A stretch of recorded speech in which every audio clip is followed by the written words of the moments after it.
Every second, roughly 58 disposable cups from Starbucks enter our waste system. That's 5 million drinks daily in the US alone. Before we talk about where these cups end up, let's start where each day begins. It's 4:30 a.m. and like clockwork, lights flicker on in thousands of Starbucks across America. Each store is about to start on a daily ritual that will consume enough water to fill an Olympic-sized swimming pool for 3 days. But to understand the true scale of Starbucks' environmental impact, we need to look beyond these numbers, beyond the baristas and the morning rushes, to a global empire that spans about 38,000 stores and partners with over 450,000 farms worldwide. That is a massive scale of coffee production. If you lined up all Starbucks stores side by side, they would stretch from New York to Los Angeles. With a presence in 83 countries and annual revenue exceeding $23.5 billion, Starbucks isn't just serving coffee, they're running a small nation's economy. When we look at Starbucks' total emissions in 2018, we're talking about 16,706 metric tons of carbon dioxide.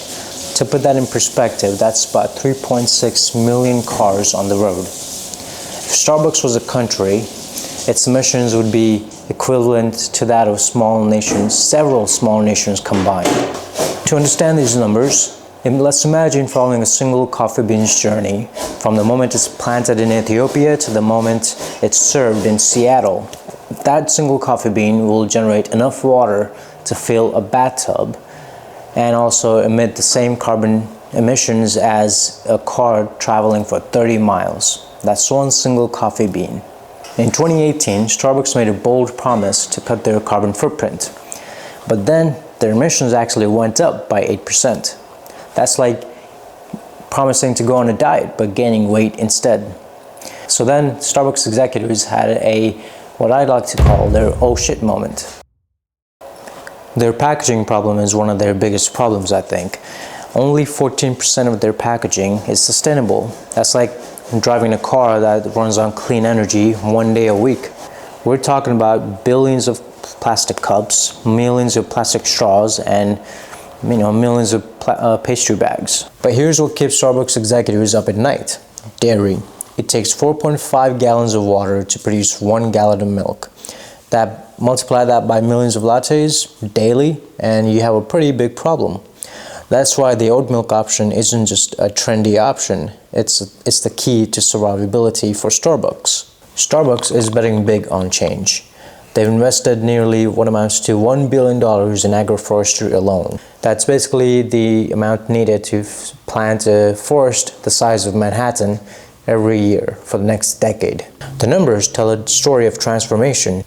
They've invested $987 million in agroforestry alone. That's equivalent to planting 100 million trees. Then they have invested $230 million in sustainable packaging. They've invested $80 million in farmer loans, $40 million in community resilience, and $6 million in dairy alternative research. Look at already what's working. Industrial plants are using AI-powered sensors to optimize their water usage in real time. Semiconductor factories are recycling 98% of their water usage. The first company to implement these innovations in the coffee industry efficiently is going to make billions, if not a huge change or a huge transformative change in the coffee industry. Innovative startups are already seizing these opportunities. Some are developing smart meters that can detect leaks and inefficiencies in store operations. Others are creating water-efficient cleaning systems that could save billions and thousands of gallons per store. One startup has even developed a biological treatment system that turns coffee wastewater into clean energy and irrigation water. We're seeing three major opportunity spaces emerging. First, the packaging problem. With only 14% of the current packaging being sustainable, that's a $230 million market just waiting for the right solution. Second, the supply chain technology. Imagine blockchain meeting coffee farming with real-time emissions tracking and optimization. And third, what I'll call the consumer engagement play, making sustainability as addictive as social media. The next chapter isn't just about survival, it's about It's by the incredible opportunities being presented. Now, if you have the skills in any of the industries and have the expertise to solve any of the problems, or you just want to challenge yourself to see if you can solve them, these problems affect the entire planet, and if you solve them, you can make millions, if not billions, at the same time. Now, if you're having any doubts about launching a company in this industry, remember this: the best time to plant a tree was 20 years ago. The second best time is today.